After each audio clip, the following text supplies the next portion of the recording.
What's going on, YouTube? Today we got the NBA is broken and it's LeBron's fault. This video is by Legend of Winning.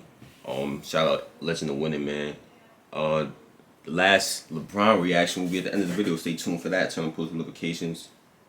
Without further introduction, man, let's get into it. Screen is a graph conveying how many 40-point games occurred in the NBA on a year-to-year basis since 1955, which is when the shot clock was implemented.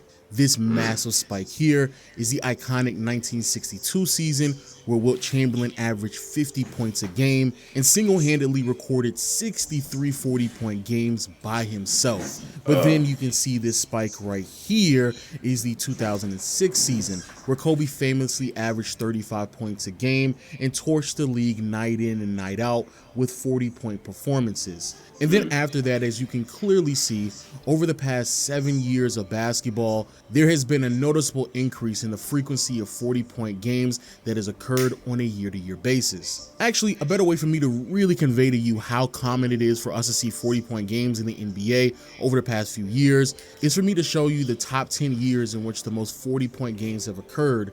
And as you can see, 6 out of the top 10 years have happened within the past 6 seasons. And literally right outside of the top 10 is this year with 91 40-point games. Yes, that is correct. We are not even halfway through the regular season, and there's already been 91 40-point outings that the NBA has produced so far. But why is this happening? Since the beginning of the league, there has been one thing that has been constant, and that is change. And the significance and frequency of that change can be influenced by a myriad of different reasons. Cultural impact, international play, an overwhelming amount of success, just to name a few, especially that success part. No one was looking for the next MJ until Michael Jordan dominated the entire 90s. And of course, there were some hit or misses along the way, but you kind of get my point. But what is so interesting to me is the amount of change, especially when it comes to scoring, within a finite amount of time. Going back to the 40-point game graph, you can clearly see, even within a 10-year period, there has been a noticeable increase. And just for the people out there who think that I may be overreacting to outlier performances, what about season averages? Back in the day when I was growing up and a young NBA fan, being a 20-point scorer was a coveted title. The reason for this is because there was only 20 to 30 players on a year-to-year basis who were skilled enough to average 20 points by the end of the season. Now, this continued to be the norm all throughout the 2000s. However, in the early 2010s, there was a noticeable decrease in how many players could average 20 points on a year-to-year basis, and that's another video for another day. But since 2015, the number of players continued to increase over and over again. And instead of there only being 20 to 30 players averaging 20 points, it's increased to 30 to 40 different players. Until this year, where things really got out of hand. In the year 2023, there are 54 players who are averaging 20 points or better in the NBA. This is insane. 40-point games have become mundane, video game stat lines have become normal, and every single night the level of scoring and overall production from individual players as well as from a team perspective feels like the NBA is broken. So what's going on?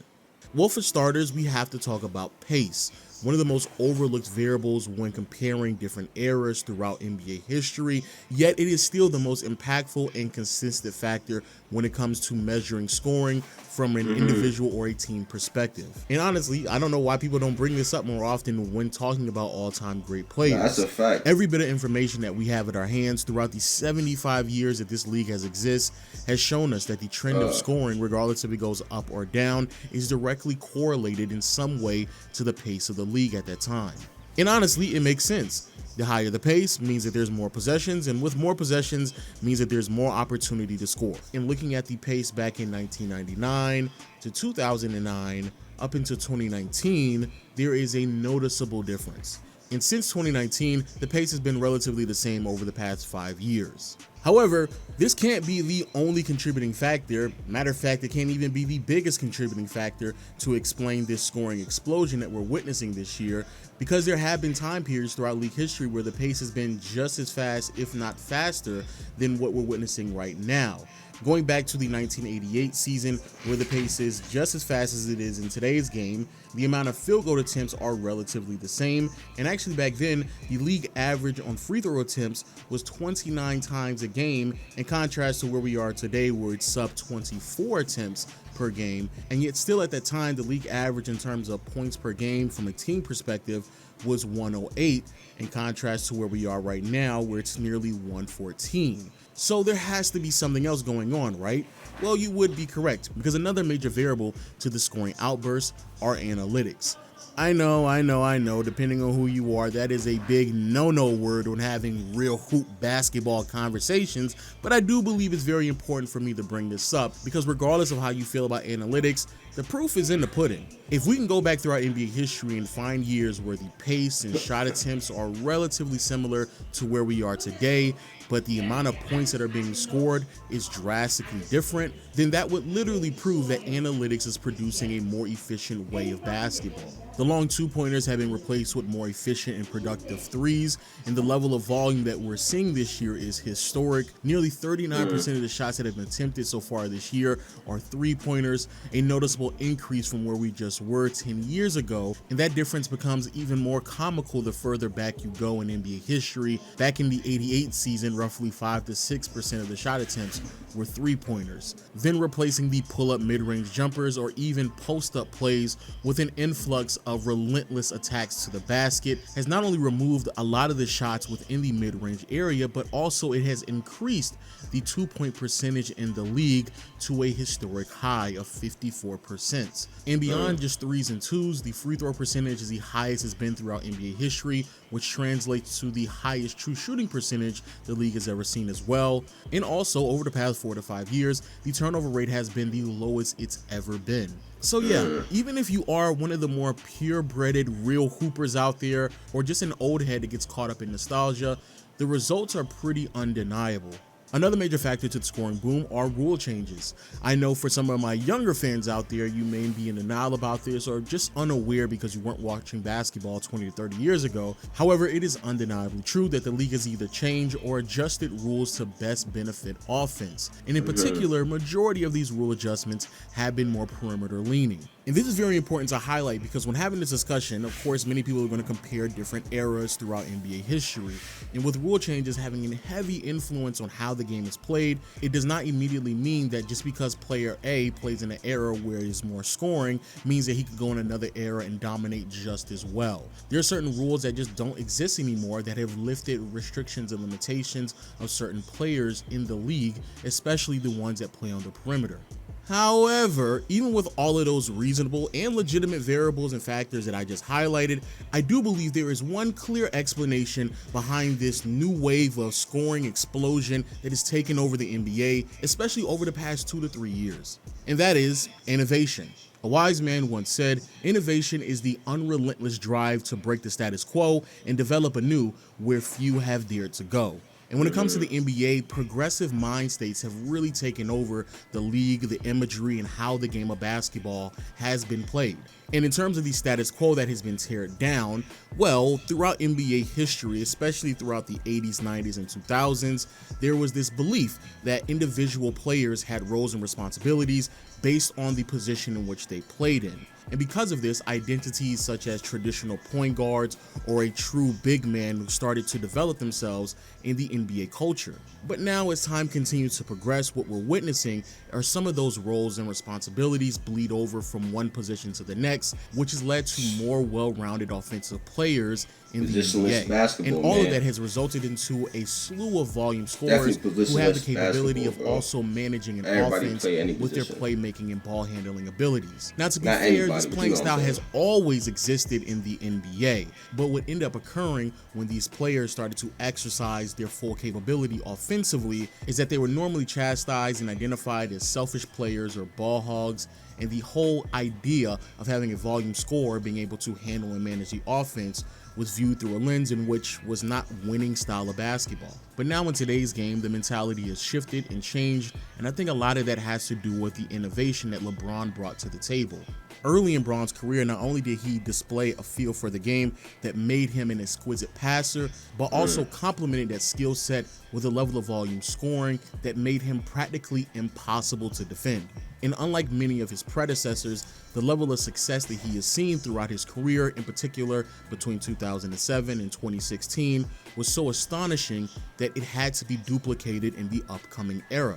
And so now this philosophy is so openly accepted that we even give it a name. We talked about this in my last video, the heliocentric star, where you have one individual who has a significant amount of influence on his team's offense. Now, what does all of this have to do with what we're talking about? Well, in today's game, because this ideology is much more openly accepted, what's starting to happen is that you have these players who've practically always existed in NBA history, the ones who can go for a 20, 30, or even 40 on any given night, now have the ability to initiate the offense. So instead of the game slowing down, teams running sets that put their best offensive player in positions to score the basketball, that player is bringing the ball up and is immediately a threat to score as soon as he crosses the half-court line. And the numbers back this up as well. The amount of players who have a usage rating of 30 or higher is at an all-time high.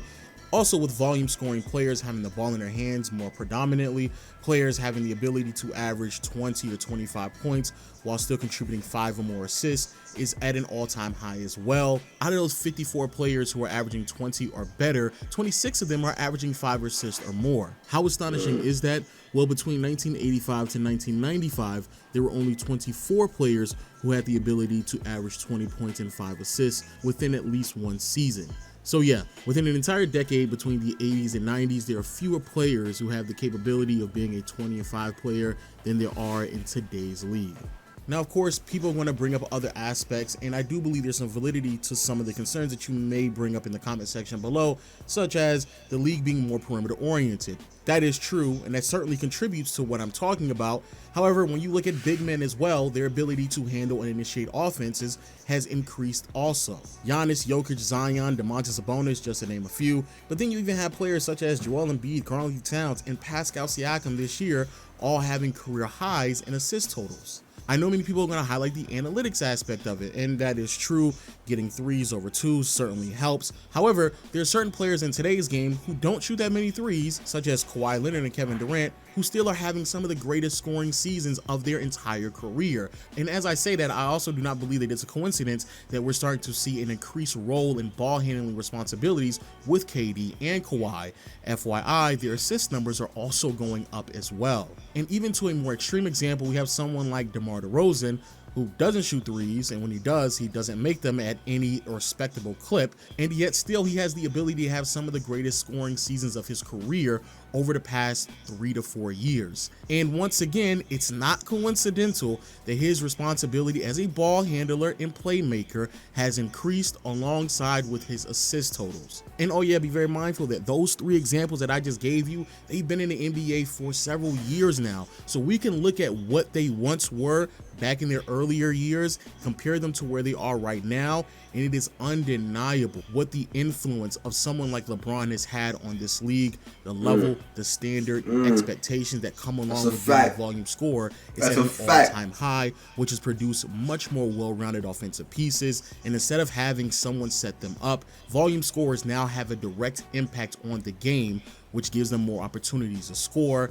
And I do believe that is a major contributing factor to yielding these type of results. But hey, that's just a theory of mine. I do believe all those other factors play a massive role as well, but I don't want people to overlook the innovation that I believe has brought us to this point as well in NBA history. But let me know your thoughts in the comment section below. Make sure you hit the subscribe button.